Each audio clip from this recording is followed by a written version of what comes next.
Okay.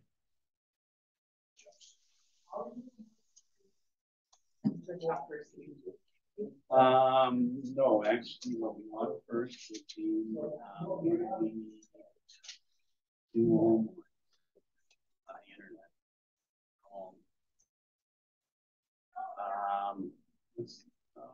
What else is there? Some more stuff. Got it. Yeah, sounds great. Okay, we're going to get started. Thanks everyone for coming. My name's Tom. I'm the Park and Rec Director in New Ulm. Small community, 14,000 people, half hour west of Mankato, southwestern Minnesota. And I'm just happy to have brought together some of our industry representatives to talk about aquatic amenities. You know, some unique and rare, some more common, and then some basic aspects about, you know, some of our aquatic facilities. So I think we'll go ahead and begin that. I've been in New Ulm for 17 years now with the city. Prior to that, 14 years with state parks. Blue Mountain State Park and Flanders State Park in New Ulm, the sand bottom swimming pond. So I've got aquatic experience in third of an acre, 400,000 gallon sand bottom swimming pond at Flanders State Park in New Ulm. So that's another one. Okay, so let's go ahead and play this video, short video about New Ulm, and you can expand it a little bit, you know, full screen. This is our new rec center, our expanded rec center, and our new aquatic center that's in the rec center. Some of the amenities, drop slides, we'll be talking about those. Zero depth entry, there's zero depth entry here. For mobility impaired, and the little kiddie splash play area. This is 3-4 feet in that rec pool area. It's one body of water. And then we have 6 lanes of lap swimming. And we've got the second indoor Ninja Cross in America above the lap pool. We'll get into that in more detail. So here's our 2-lane Ninja Cross. One lane is beginner intermediate. Where that gal's on is the beginner intermediate lane. Some of the obstacles are in the water or just above the water. And then the advanced lane. No one's made it through the advanced lane yet. It's extremely difficult because you have to support your entire body with your arms, your upper arms. And then that whole system goes up to the ceiling when not in use. Or you drop it down during certain times. And we've got an aqua climb wall, just a double wide, and an aqua zip in. I call it the up north at the lake rope swing. If you don't have one of those, you got to get that's it right there. Up north at the lake rope swing, it's a lot of fun. And then we've got the life floor surfacing on our deck. We've got Rick here is going to tell us about that, the best pool surfacing I've ever seen or heard of. It's not slippery when wet, and if you do fall, it's soft and spongy. Did you bring a sample? Okay, cool. So we're almost done going through the new aquatic center at the New Ulm Rec Center. Our old pool, we turned into a gymnastics center, filled it in with sand, capped it with concrete, and we rented to the gymnastics club for $4,500 a month. And so that's the advanced lane. Okay, can we hit pause? Is there a way to? Ooh, want me to go back? Let's go forward again. I'll show you some cool things. Keep going. Maybe too far. Back a little bit and then hit play. Okay. Yeah, hit play. And then, oh, stop. Don't hit play. Okay, these things right here, this is the advanced course in yellow up here. These we call flying saucers, I think, Kyle, right? UFOs. UFOs, okay.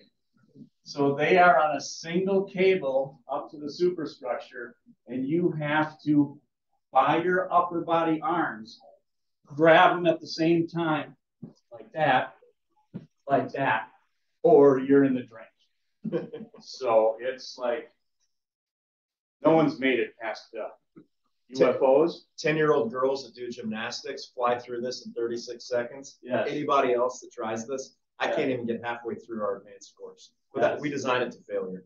Yes. Yeah. Right. Okay, hit play. Thank you, Len. We're going to try to. So this is some components. Again, zero depth entry, recreation area for water walkers, and 3-4 foot fitness classes. Then we're going to jump into a short discussion on wading pools. Next, we have 2 wading pools, one at Washington Park and one at Lincoln Park. They're old, but very well maintained. Like they're not, well, there is a zero depth entry area. And they're, I don't know what, 1-2 feet deep. And they're full blown swimming pools. We use like gas chlorine out here for sanitization and filtration and all that sort of stuff. We used to charge like $1 or $2 a kid. 5 years ago, the city council said no more charging. So we have free use in New Ulm of our 2 wading pools in those 2 neighborhood parks. And then I think we'll go into splash pads next. If you have a question or a comment about anything, blurt it out and we'll pause. We'll keep this very informal. Okay, this is a splash pad done by Jeff over here, Commercial Rec Specialties. It's I think a 2,000 square foot, small, modest splash pad. But the cool thing about these, okay, there's 2 broad categories. The flow through, which just water, you get like a minute or 2 of water spray, and then it goes to storm sewer. No filtration, no chlorination. Super simple. Or the recirculating splash pad, much more expensive and complicated because you're recirculating the water, chlorinating and sanitizing and filtering and all this sort of stuff. And I think we all know what splash pads are. They come in all different shapes and sizes. You can also put the life floor surfacing. Ours is just concrete surfacing. And it works out great. You know, you push a button in the middle of the splash pad, you get like 4 minutes of spray, and then it shuts off automatically. Push the button again, boom. No staff, no lifeguards, no possibility of drowning. So great way to go with splash pads. So that's our aquatic amenities that are liquid in New Ulm, because we have frozen water also, well, hockey games. So that's kind of a broad general intro. Now I want to save time. Jeff, come on up here. Let's do the commercial rec PowerPoint. Jeff's been in the industry a long time. Give us like a 30-second bio, and then. So I'm Jeff with Commercial Recreation. I've been designing recreation for 15 years in Minnesota. The company Commercial Recreation is actually in Madison, Wisconsin. I'm office on the Waconia area, so here in Minnesota. We're about a 40-plus employee company, 3 landscape architects, certified pool operators, myself included, certified playground safety inspectors. We have our own W-2 employee installers, meaning we don't sub it out. Our own employees do the install, so we do everything from, of course, aquatic amenities to items on land as well, right? Playground shelters and shade, which we'll talk about today. But what I wanted to talk about is the trends that I keep seeing in recreation. And of course, we cover Minnesota, Wisconsin, Iowa, Nebraska, both Dakotas. So we cover large areas, so I see a lot of different communities in different areas. So we'll go to the next slide. Okay. So I want to start out talking about splash pads because I still see in Minnesota that being kind of a hot topic. People are like, can we put one in? What's the advantage of it? Why do we want to put it in? Maybe it's an underutilized park. So just so everybody's on the same page, a splash pad is an interactive zero-depth aquatic attraction. Probably what you're used to seeing. It's going to be a series of ground sprays that shoot up from below, and there's going to be water cannons and dumping buckets and things that kind of cascade down from above. Next slide. We're going to design splash pads for multi-generation. So they're multi-generational, meaning they're not just for children. They're for the kids, they're for the parents, they're for the grandparents. Everybody can enjoy it. We're going to design it for all aspects, depending on where we put the features and how much water we're going to be using. So they're inclusive because they're inclusive for all ages. They're inclusive for all abilities. So get a nice, clear, accessible access to the splash pad. And we're going to keep all of our slopes in this concrete to less than 2%. So you could be either any kind of mobility device. We're going to design the water depending on the needs of the community. So if they have any sensory needs, we can design by the type of water, the sound of the water. We can design zones, which we'll talk about. They're very intuitive. You don't need an instructional sign how to use it. You just come up. There's generally an activator. As Tom said, it's going to be on the ground. It's going to be on a little post, a bollard. You hit it, and it runs for a series of so many minutes. You run around, you play with the equipment, it turns off, you hit the button again, and it starts over. Okay, next slide. So when we design a splash pad, we look at the different age groups, the different people we're going to have at the different residents, right? So we're going to design items for those toddlers, those small kids. So if you're coming up in your family, maybe you're coming up in a minivan, you've got a couple, an infant, a 1-year-old, a 2-year-old. We need to make sure that water is safe, developmentally kind of ready and designed for those children. We'll talk about that. We're going to have something for the teen and the older kids because they're going to be bored with these small features. So we want water cans, we want high contact types of water, we want dumping buckets, we want that immersive feeling from a lake.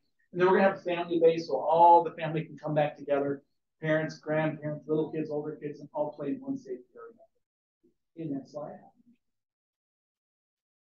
So we're going to be getting a lot of different types of experiences on a splash pad. It's not like the old days where it's just wetter is better, you dump a bunch of water on kids and they cool off.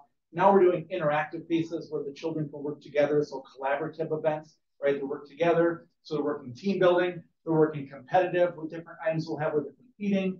We're going to have different types of things, tactical events with different types of water. We're going to have misting. We're going to have a lot of motion with kinetic energy, things that spin and rotate. So it's going to be a lot that you're going to see from an eye, from a sight, and from a sound, and from a feeling in your skin. So we're going to design all of that. So we actually think about all that on the front end when we design it versus just placing a bunch of components out there. Okay, next slide.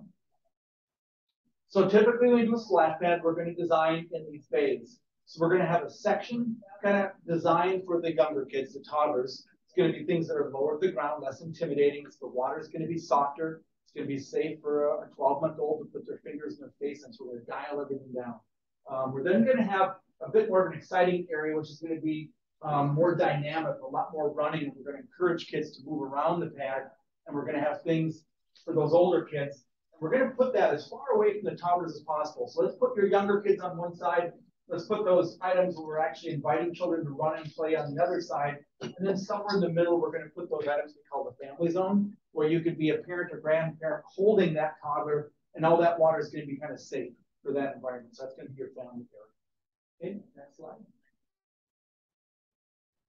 So there's going to be benefits to the community, right? The residents, it's going to be a place for them to get outside. I saw this kind of in the height of COVID, where people are wanting to get outside now, right? And do more recreation outside. So there's going to be that community pride as always when you have a splash pad in your community. People are coming from neighboring communities, bringing commerce into your community, and they want that same kind of recreational amenity, the sense of belonging. We get families out. I see a lot of moms doing Facebook posts, or they're coming out and they're meeting at the splash pad because it's a naturally safe environment.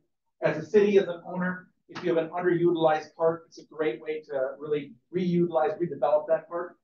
If you have vandalism, I work with a lot of cities that have a splash pad in there. Now you have eyes at that park, let's say from 9 a.m. to 9 p.m., whereas typically a dry playground, you might have a couple of kids coming and going throughout the day, but now you have a lot of people at that park. And of course, the big benefit for the owner is no standing water, no lifeguard in Minnesota.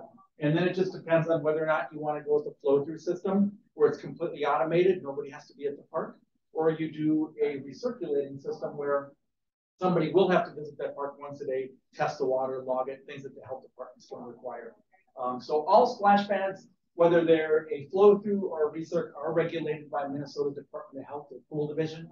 So Steve Clem, if you guys know him, if you have a pool, he regulates that. He's one that would most likely visit and inspect the pad, approve it before it's open to the general public. So you do have to have restrooms, permanent restrooms with hand wash stations, changing stalls, a drinking fountain. So it doesn't matter what kind of pad, all those require it. Really the big difference is a CPO or an AFO needs to be at that site once a day if it's a recirculating. Otherwise, it's a freshwater. They inspect it once, it's never inspected through the life of the pad. And then it's just the park maintenance staff. Pick up garbage, blow off the leaves, and just maintain. Okay. Next slide. I want to jump in for a sec too here. about the benefits. You know, we have those 2 wading pools I mentioned in New Ulm that are old, but very well maintained, but they're eventually going to die, you know, or, you know, we're not going to replace pumps and filters anymore or something. So when those wading pools die, we're going to put in splash pads as replacements. Because there's just no way you can drown. We staff the wading pools, even though we don't charge admission. So I'm a huge proponent of the splash pads. We got the first one we did that Jeff did was because a donor stepped up and said, hey, I got a bunch of money. I want to see a splash pad. So the donor woman gave us a bunch of money. The city still had to get utilities to the site and do some site work and so on. Cost the city some money. And of course, we're paying for water. But it's a fantastic opportunity for summer rec outdoors. And I just wanted to mention that. So if someone else comes, another donor comes to us and say, hey, because this is on the north side of town. I mean, New Ulm's only like 5 miles long, but if a donor comes and says, you know what, I live on the south side, I want a splash pad. Here's 150K or 300K or whatever, build a splash pad on the south side. We will do that. All right, Jeff. Yeah, and no, that's a good point because we do a lot of wading pool conversion. You know, Columbia Heights, we replaced the wading pool at Houston Park. Wabasha is 2 years ago, I replaced their wading pool down at the city outdoor pool.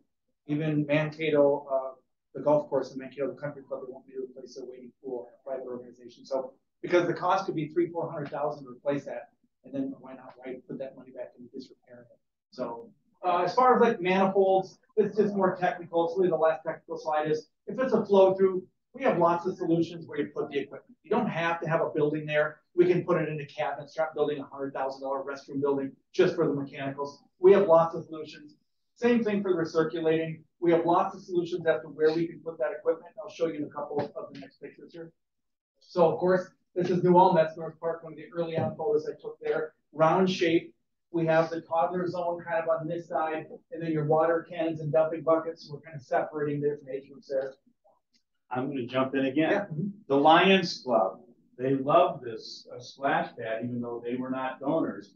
But they said, hey, we need an open shelter. We have this tiny little mini shelter here. The Lions Club just popped up 50 grand to put in a nice big open shelter that we can now rent for birthday parties and so on. So that just got done. The ribbon cutting is Monday. This is the mechanical that we had right there. This is Burnsville Cliff Park down at Cliff Road in 35. So again, working with Garrett down there. It's basically a small, 2,000 square foot splash pad, kind of a snowman shape. The toddler zone is a smaller circle over here. The teen zone is kind of the water cannons and dumping bucket with some family things in the center. So I want to show that. It's different shapes I'm showing. So back to New Ulm. Right next to it is a big playground. Yes. That's ideal if you can have a playground because the kids, even in the summer, it's 50-something degrees, that water coming out of a cold tap, right? So they get cold, they run to the playground, they get hot, they go back to the splash pad, they bounce back and forth. This is Worthington down on Centennial Lake. This is the recirculating, it's a bit larger. They were along the lakes, they wanted something nautical, so we did kind of a nautical theme with, lake creatures and a sailboat and other things. So it can be themed, to match what you're looking for. This is St. Michael. They wanted a real large dumping bucket. So we got a 30-gallon dumping bucket that comes down, immerses the children in water like a water park. And again, this is not a supervised setting. It's a flow-through splash pad, so they'll consume a bit more water, probably in the terms of about 10 million gallons. This is Cold Spring, just near St. Cloud. So we did a large site playground and splash pad and shelter and such. But here you can see we have that younger toddler zone kind of cordoned off separate.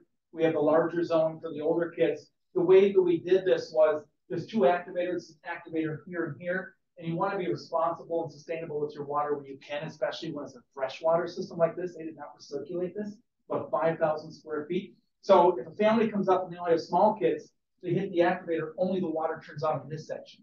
So they're not wasting thousands of gallons over here. So we can design it with our controller to be more sustainable. City of Eagan down at Central Park. Again, this is the small area we put a splash pad. This is the complete pool system right here. Recirculating inside that container right there. So it's very quiet. You can sit right next to it and you don't hear it. It's very easy to maintain.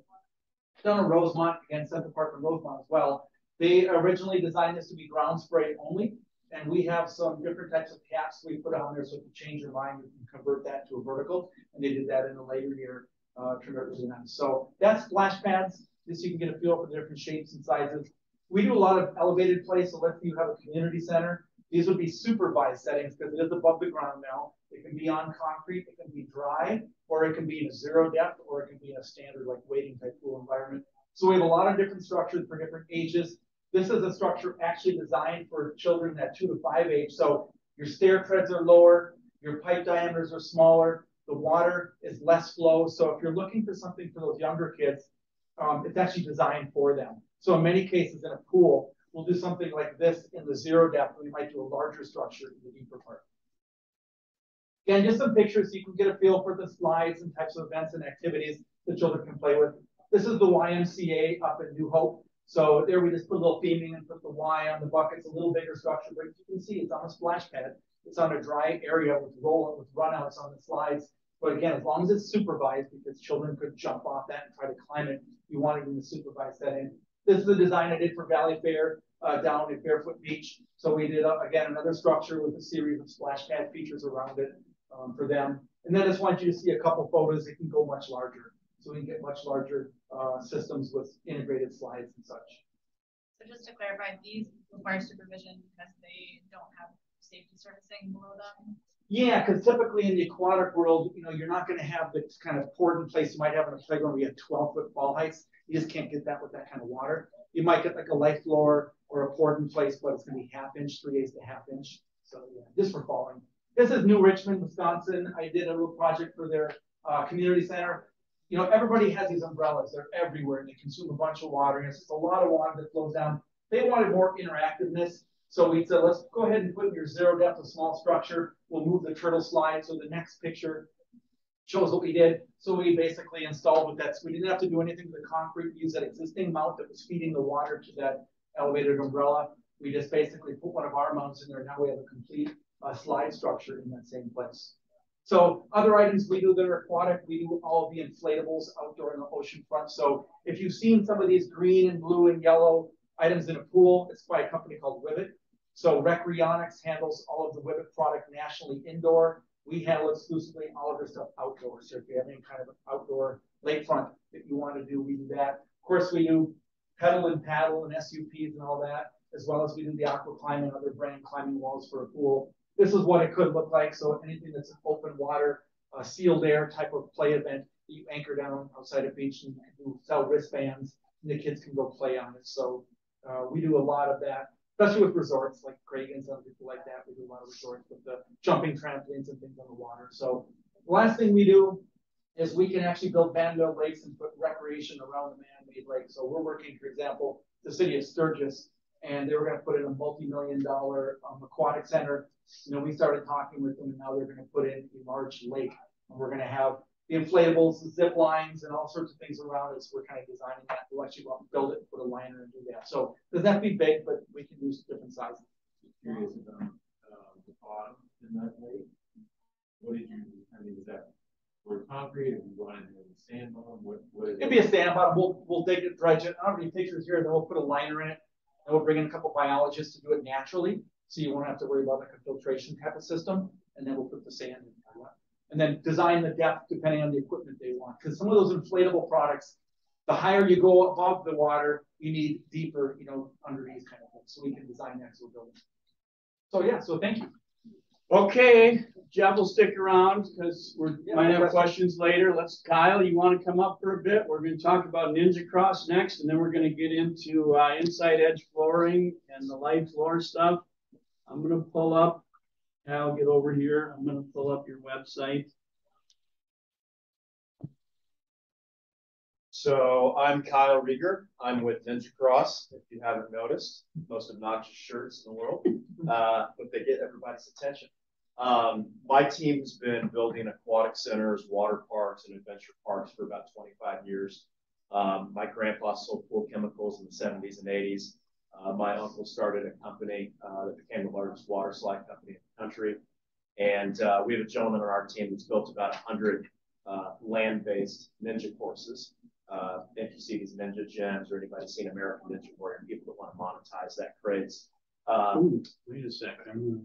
My assistant here, one of our first clients, is trying to get the display up here, get a little video and share some projects with you. So we have a Ninja Cross in New Ulm, Minnesota. We met We met Tom in 2019 at NRPA. We started our company in 2019. It was basically a napkin sketch, 3D renderings. Jay was there, video animations out of Indonesia or Singapore, some cheap 3D animator that put this together, and we just started selling. Luckily, with our relationships, like I said, we've done 1,500 projects. We work with sports and rec architects around Canada, USA. We do a little international work. I have a partner in Germany. But Tom, this is New Ulm right this is here. New Ulm. Tom bid on this and said, we're doing a renovation and expansion, and we want something unique. And the New Ulm Rec Center, we've sent clients here several times since it's been open. It's action packed. I mean, per square footage, it's amazing. They've got aqua zip and aqua climb, ninja cross, the slides, pools, and it's really a great facility. So our system is patented, lowers and raises from indoor and outdoor pools in about 60 seconds. Tom, if you scroll to the very top of the website there, plays a video.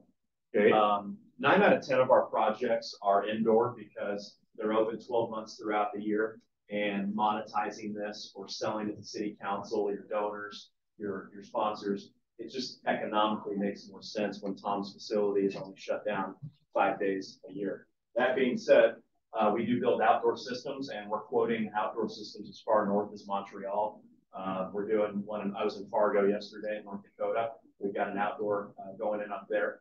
This is the Provo Rec Center in Utah. So talking just a bit about the system, you can do obstacle course racing, fitness training. Speaking to the fitness side of it, we're doing a job in Boise, Idaho for the Challenged Athletes Foundation. In combination with Mission 43, it should cycle back. Okay. This is a facility for military, police, fire, amputees, spinal cord injuries, Paralympic athletes. So super adaptable. We're building this at the University of South Dakota right now in Vermillion. They're doing a 30 million plus, well, it was 25 million until inflation. Now it's 32 million expansion. Let me jump in a sec here, Kyle. See the timer up there, upper left? We have the timing system also on both lanes, so we can have competitions and races. So you hit the end here and you hit that stop dollar like this gentleman does. He makes it look easy. And your time gets thrown up on the display. There's even sound, music. We have lowering and deployment music. So throughout the day, you have open rec swim. You can create leagues during the week. But once a month, if you want to create an event where people actually pay to watch, they sit in the stands and draw sponsors and donor money, you can actually create that American Ninja Warrior feel like you're on a TV show. We don't do fog, we don't do lasers, but you get the sound and the action. So how deep is the water? So the water depth can be as shallow as 3'6". We're doing an indoor water park up in Fargo as well. A lot of stuff going on in Fargo. 3'6", and in an indoor water park, they don't want that competitive swim like you would at a university or an athletic pool. That being said, when we're doing University of South Dakota, they wanted to know how action-packed we can make this. They're actually putting 2 systems in. So they'll have a 50-meter pool with 2 ninja crosses whenever they want. They hit a button and it lowers the water level in 60 seconds. So we can put these in dive wells. The water depth is... In New Ulm, it's above our 6-lane lap pool. And so in the deep end where the diving blocks are, it's whatever depth it's supposed to be for competitive lap swimming diving. And then shallow end, it's not as deep, for the flip and turn. So it varies the water depth, but Kyle said the minimum is 3'6". Yeah. When we used to build water slides, we want, a child comes down disoriented, swallows some water, they can at least put their feet down and they have a head above water because they're 48 tall and your water's 42 deep. So it's just a safety thing. It's also a maturity level. Most children under 48 inches tall don't, not only do they not understand directions, but they might not follow the directions of safety. So our bread and butter is community rec. We do Ys, universities, water parks. We haven't put one on a cruise ship yet, but we're trying. Cruise ships have the money, they just don't have the space for big pools. But they've got surf machines, roller coasters, everything else. I guess to wrap up here, all of the obstacles are interchangeable. So Tom calls us someday because a widow or a sponsor, he or she says, I've got $50,000 and I want to put my name up here and we want to call it the Schmitz Family Ninja Cross. And she says, I guess what? I'm going to buy all new obstacles for lanes 1 and 2. You can interchange and like Tom mentioned, we usually have a beginner lane and advanced lane. We do single lane courses, as long or as big as you want. And we get questions a lot about the roof structure for indoor facilities. Outdoor, we erect an arch, so it's our own superstructure. But indoor, we're licensed in all 50 states structurally, as well as all of Canada. We've done steel, glulam, timber, concrete. We haven't found a ceiling we can't do yet. We are not going to put these in, corrugated pop-up roof environments. But if you've got a nice sized rec center, community center, our point loads are pretty minimal. Our point loads are like 240 pounds to 740. And we've retrofitted as quickly as 3 days. And I think our longest install, even outdoor with our 107-foot arch, was 6 days. So we retrofit, and if anybody's ever seen Easy Dock, we use that product to install. We actually float out a scissor lift in the middle of the pool. This is crazy. This is amazing. So it's a dock, a floating barge. It's not a dock. It's a barge. Okay, it's a floating barge. We have 4 pieces, big pieces that you hook together quite easily. You put them in the water one at a time. A few people can carry it up and put it in the pool. We store them outside. And so then, I don't know what the dimensions of those 4 barges that are hooked together. It's not huge, but then we drive a scissors lift onto it. On the water. A self-propelled, go up and change the light bulbs in a gymnasium. Lift. Yeah. Scissors. Genie lift. Yeah. Genie lift. Yeah. It's amazing. We were told early on. And I'm like, OSHA looking at this is absurd. Right. There's no way OSHA would approve it. But they do. It's an approved installation and maintenance system of putting a barge in your pool and driving a scissors lift on it. So Play Power owns Easy Dock, and they use Easy Dock all over the world for bridge maintenance. A lot of municipalities, governments, because they can't access anything over their water level. So our application is new to them, but it's used in similar ways. People don't want to drain their pools. Time consuming, costs money. And the minute you drain your pool, things start shifting and moving. And then we get 4 more phone calls from the pool builder, the architect, the owner, because it creates issues. We also don't have the time or money to build scaffolding. I passed a Great Wolf Lodge on the way up here. They're resurfacing their slides, and the scaffolding there looks like it's holding up half the building. It's like that scaffolding must take 3 weeks to build. So our budget for installation would double if we had to use scaffolding. Up in Canada, we just did a project where they put a dance floor over the pool. They were not comfortable with our dock, our barge. So we used the dance floor, as they call it, and installed. But yeah, we're adapted, whether you have a flat roof, slope roof, pitched roof. And you've got one of the first ones in Newell, Minnesota, population 14,000. Yes. But they spend a lot and invest a lot in recreation and community, and it's been an honor working with Tom, and he even got a Ninja Cross t-shirt today. They come with every purchase of 365,000 or more. Or you buy a t-shirt for that, you get the free. Right. Yeah. Yes, So sir.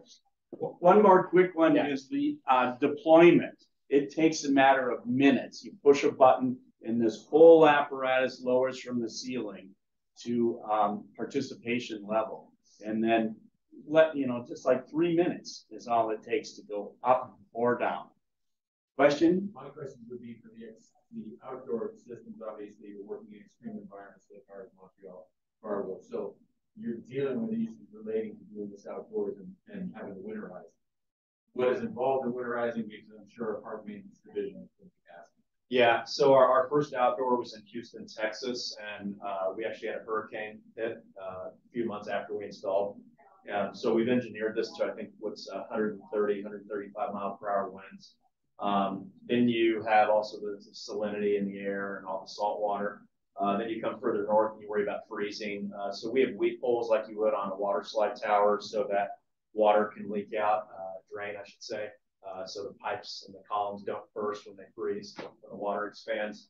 As far as winterizing goes, everything we're using is built for an indoor aquatic center. So like Vortex, like Floor, like CRS, aluminum, stainless steel. Even our cables, our aircraft cables, are grade above stainless. They're GD 31MO aircraft cable. They're crazy. Our winch is built. It's used in industrial mines, mineral-rich environments, but you basically retract the system into the air. You don't even have to remove the obstacles. All we recommend for winterizing, obviously up here, you can detach your controller, your electronics, so they don't freeze.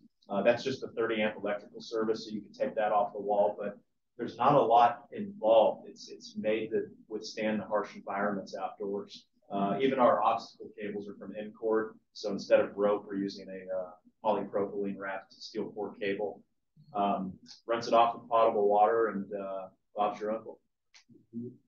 And Kyle, you office out of Kansas City? Office out of Kansas City sometimes. I've been on the road for the last 3 weeks, but I do like to sleep in my own bed sometimes, like tonight. Looking forward to it. But yeah, we're based in Kansas. We've got a gentleman in Alabama, all over the country, Florida. We've got some guys up in Canada. And we're starting to ship these over to Australia, New Zealand, and we have a gentleman in Germany that covers Europe. So it's picking up. For the same cost as a small water slide tower, it's an interesting option as compared to a surf machine or something more competitive. You can put 10 people on this, so throughput's great. Right, exactly. So when I knew we were going to be doing this expansion of our rec center in New Ulm and building a new aquatic center, and I went to the national convention. It was in Baltimore. Was that in 18 or 19? And that's where I met these guys in NRPA, Baltimore in 2019. And I said, we're going to do something cool because we're building we got to do something special with this new aquatic center. And I said, I either want to do like a flow rider, I really wanted to do a surfing machine. But then when I saw this, it's like, holy mackerel, for $350,000 instead of $2 million for a flow rider. He said, this was in the budget. So we did this, and it was a stretch for a small town, and it's not deployed 7 days a week, 24 hours a day. It's only deployed at certain times during open swim when we have a full-blown open swim. Okay, so Kyle, thanks. Stick around for questions later. We got to keep moving. I think we'll go with, yes, Rick, come on up here. We're going to go with the light floor. Next here, let's see, is this the slideshow from beginning? Okay, introduce yourself, Rick. Hello, everyone. I'm Rick Schomer. Actually got my start spent a lot of years in the ice rink industry, so doing rubber flooring and other things that go in the ice rink, and I moved over to Inside Edge, really because of our safety services division. We partnered with a company called Light Floor that basically supplies the flooring for splash pads and everything to create a safer environment for everyone to play on. So next slide. I'll tell you a little bit about Light Floor. By the way, Inside Edge. Go back. Oh, oops. Now I'm going the wrong way. Inside Edge and Light Floor are based in the Minneapolis area, so we're in Eagan and Light Floor is in Minneapolis. So we do work together well and often and communicate across. Inside Edge is a national flooring installation company that does some other interior services as well. So there was a good fit there. So we are the preferred and really one of the only installation arms for Light Floor. So next slide.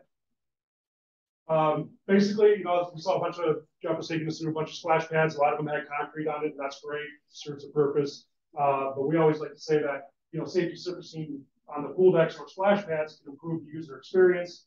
It's decorative. It supports inclusivity and accessibility, so the kids can run and play, and parents don't have to be watching them every second. You fall on a concrete splash pad, you might get scraped knees. On this, you won't. You'll bounce right back up. I do have samples up in my truck, so I'll grab them as soon as I'm done.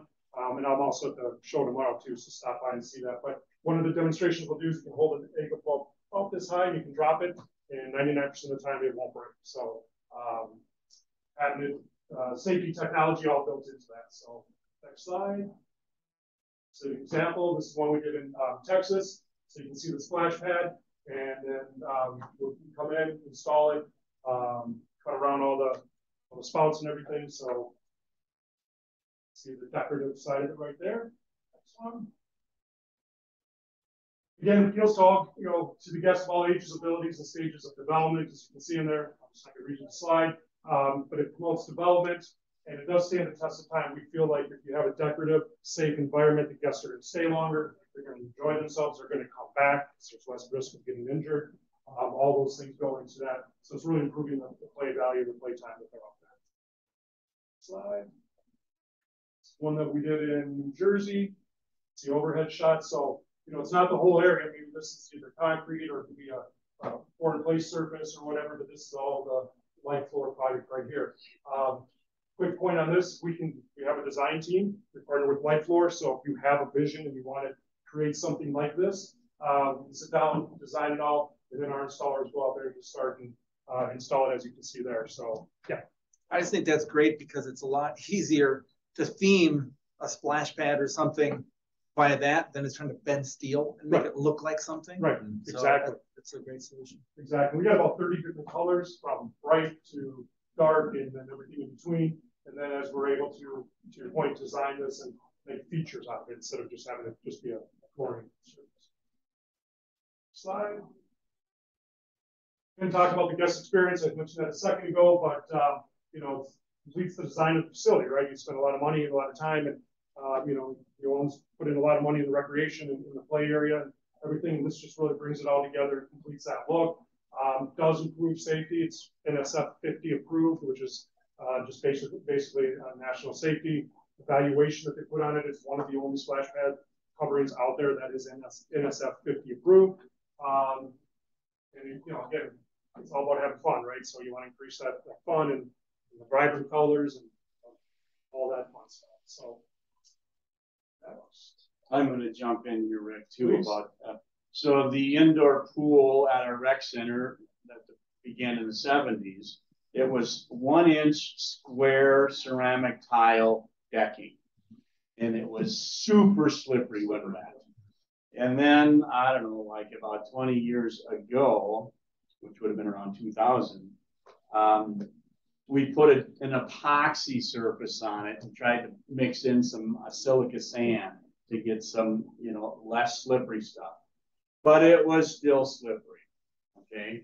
So I can't say enough good stuff about this light floor. If you've got an old pool deck, splash pad, whatever, I imagine you can put it over, ceramic tile, older facilities. So we did it for safety. I said, we have seen too many injuries on our pool deck, the indoor pool deck. And this thing, when I was at the national convention, I took my shoes and socks off and I made him pour a bottle of water on a sample. And I tried to slip and slide. And it doesn't. It's not slippery when wet. I said, you sold me. We're going to buy this. It's not inexpensive product, but it's a safety product. It's not slippery when wet. And if you do fall for some reason, you can't get hurt. So it is the best pool deck surfacing I have seen in my 40-year career. thank you. Continue, Rick. No, thank you for that. I don't know to what degree, but I know some community centers that we've spoken to have called their insurance companies have actually gotten some discounted rates because if they've applied this or really any flooring that, that's not concrete. So we always say that, make sure you call your insurance company and see some better rates. I think this is Shoreview Community Center. Again, it's not just splash pads. We can do around the whole pool deck. We've done cruise ships. We've done all kinds of things. So it can go a lot of different places. Next slide. So I think this is coming to the end. We are the preferred installer of Light Floor. Again, we partner with them. We have our own safety services division that runs independent really of the company, but it's been a great partnership. Our crews are trained. They can go anywhere around the world. Matter of fact, I think next week they're going to Greece, do a Carnival cruise ship, and then they'll come back and they'll do a splash pad community in Florida. So they're going everywhere and doing everything.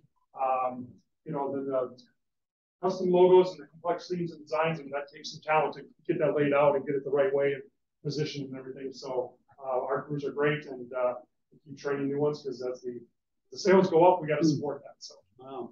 These 3 pictures are New Ulm. yep. Of course. So what's the lifespan of the product?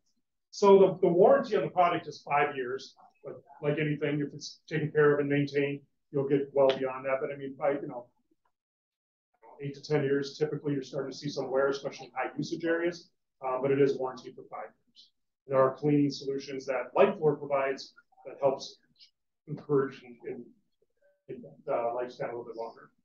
And I think you can cut out sections that are worn and put in new panels. They're basically, I don't know, what are they, 2 foot square? It can be. These ours yours are. So if something gets damaged or worn, they cut out that section and put in a new. Yeah, so high traffic areas, a lot of times we will come in and do that.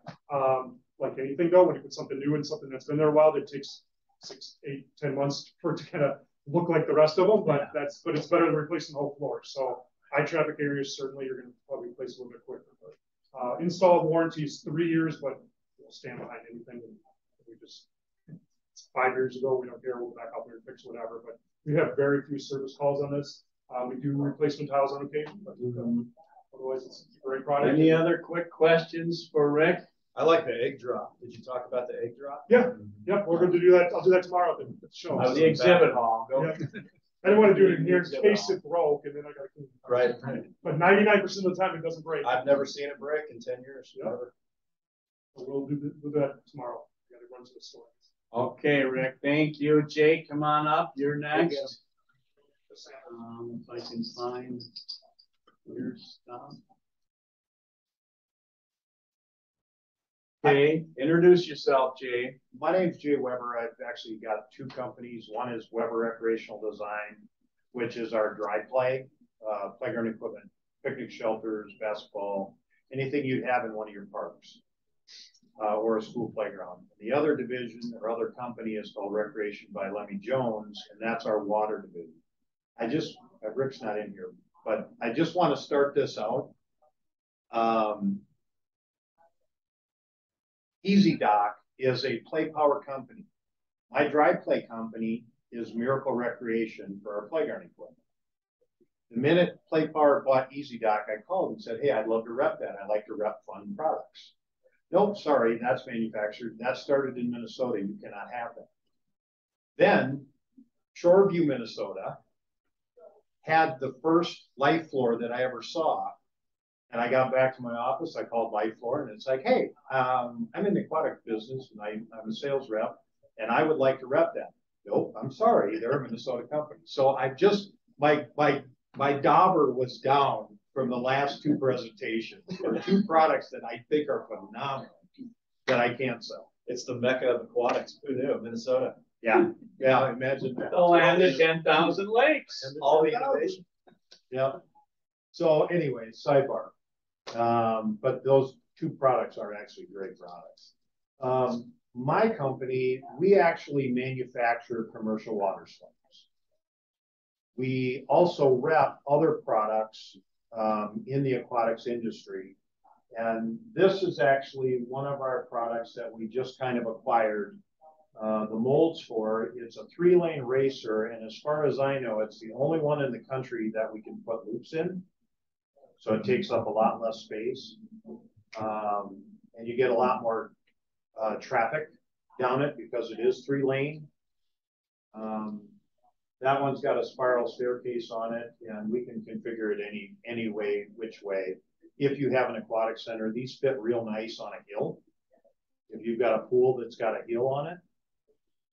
We're just gonna flip through these. You tell me, okay. So this is the Barry Bernstein Memorial Splash Pad at the Apple Valley Aquatic Center. This is during construction, but for this, we also sell splash pads, but Jeff, because he was presenting for Vortex, I'm not going to talk about that, but the shades are from a company called USA Shade, and most aquatics have the Funbrellas, the anchor type pop-up 20-footers.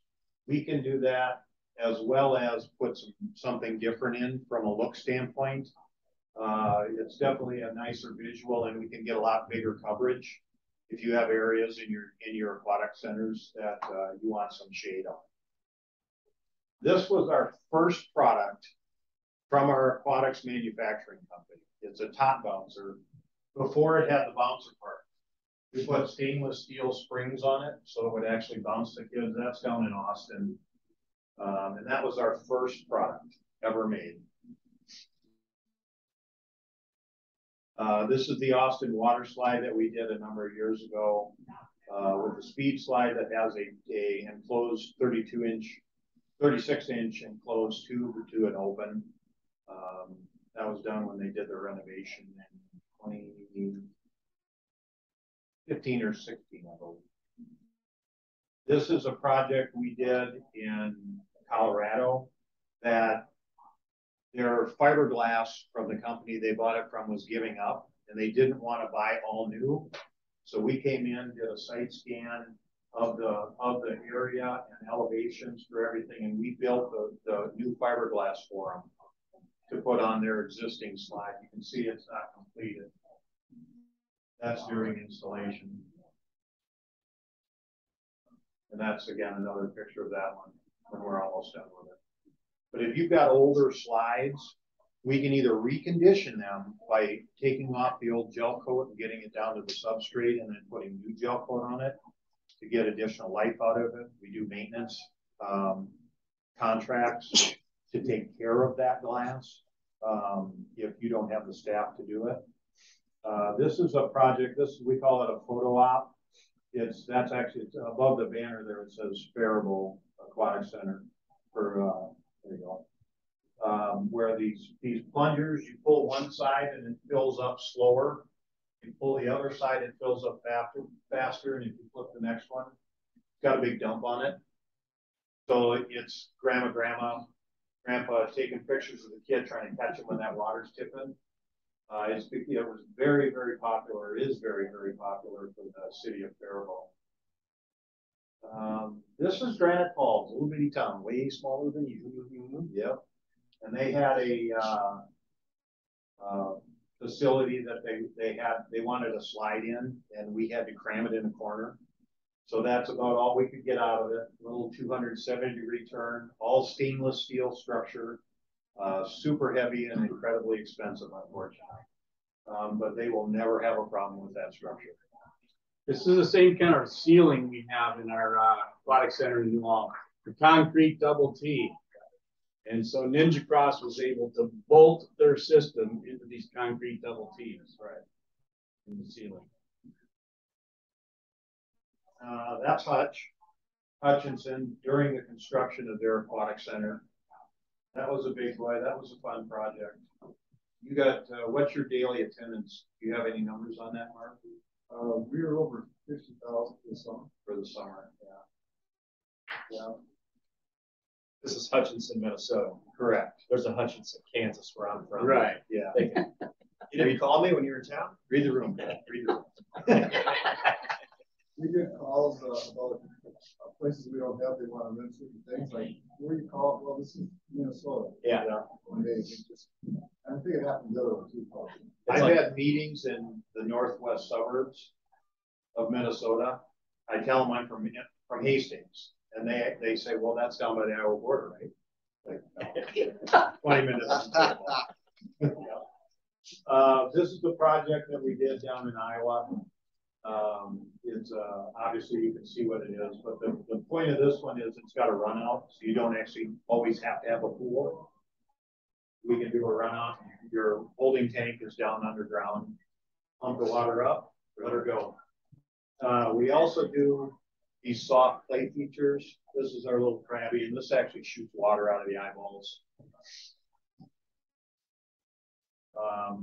Monticello, Minnesota had, are you familiar with SCS? Was the feature, you've got an SCS in one of your pads. We can take those smaller SCS units, pop them out of the ground, and pop in. There's a couple other pictures here, but this, go back one. The play features fit that footprint, so you're not tearing up concrete. We can retrofit it to those. Go ahead, two, Tom. Forward. One more, yeah. This is, anybody, Minneapolis has a park that has, it's called Seven Pools. It was a project that was done right after the Depression with Fed money. I think it was WPA money, I believe. That this neighborhood just absolutely loves, and it was getting so dilapidated that they wanted us to come in and redo the whole thing. So we tore out the old and put in new with a couple of artists that are concrete artists, and they stained it. So any of the theming that you see on playgrounds or buildings or splash pads or aquatic centers, these guys took it to another level. There's actually, when it's running, there's seven pools that it runs down. There's a holding tank and it recirculates back up in a park. That's Tom's water slide. This is up here at Grandview Lodge. Spiral staircase, enclosed figure 8 water slide. Now this is North Mankato. That photo is horrible. But there's a galvanized steel column right here that goes out to a zip line on the other end. The guys that did Seven Pools did this wall where there's actually this whole half of it is all a climbing wall. So you put in, obviously you didn't have space for something like this, right. But you did aquafine. Yeah. An aquacline 2-panel, 8 foot wide. Right. This is Custom 25 concrete. feet wide, custom concrete. Yeah. City of North Mankato Outdoor Aquatic Center, Spring Lake Park. Yep. Big renovation. It's been open for a couple of years now. Yep. That's just a little bit better view. That's another unit. That's in Owatonna, popping out one of those SCS units that you may or may not have in your cities, and dropping our climbable play feature onto it. That's Red Wing did the same thing. And that is Valley Fair. We reconditioned all of those slides so they can get another 5 to 10 years out of it before they renovate their water. And you can't see this, and I knew this was going to be super small. We're the only company that we're aware of in the world that manufactures a retractable zip line. There you go. I'm getting playing. No, I'm having technical problems. That's okay. So the zip line that is at Hutchinson and the one at North Mankato, there's one in Como Park. You have to reel back in the trolley so the next kid can grab it. We've got it to where we can, it's a self-retracting. Kids go down, the trolley comes back by itself. You don't have to have somebody at the front end to, up on top of the tower to pull the rope. Go to that last one, Tom. Or, yeah. You want the last one? Just with the vehicle? Yeah. Oh, no, it's asking me, well, how am I going to open it? Media player. This may or may not go. There it goes. Okay. This is our OSHA approved prototype test of the retractable zip line. See it go back up? Off of a lull that had a pallet on it. That one of the guys at the steel shop wanted to test it. So they start running. Yeah, and he's got to run out because he's there's no poop. Right. But that was our, I shouldn't say it was OSHA. We erected the first Ninja Cross over concrete. Yeah, have to. Make sure it works. Okay. That's it. We're out of time, but I'm going to see if I could just at least mention a couple of things here. Let's see, the Flow Rider, you can go to their website. They were going to come today, but couldn't. So Flow Rider, and there's a number of different other brands of surfing machines. This is just one brand of surfing machines. And then the key log, I was going to try to bring up here.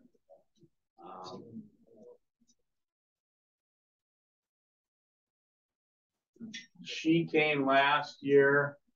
I think this is Minnesota made. If you haven't seen these, they're totally cool. You can do log rolling in a pool or a lake. We've got one, and It doesn't get used all the time, but it's a lot of fun. And that's it. We're out of time.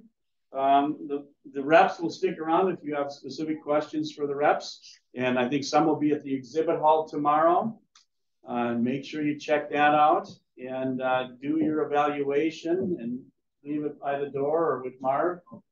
Thanks for being our room host, Marv. We didn't have any arguments or fights, so you didn't have to step in with more bouncer abilities. Right. Have a great rest of the day. Danke schön and auf Wiedersehen. Got to end recording.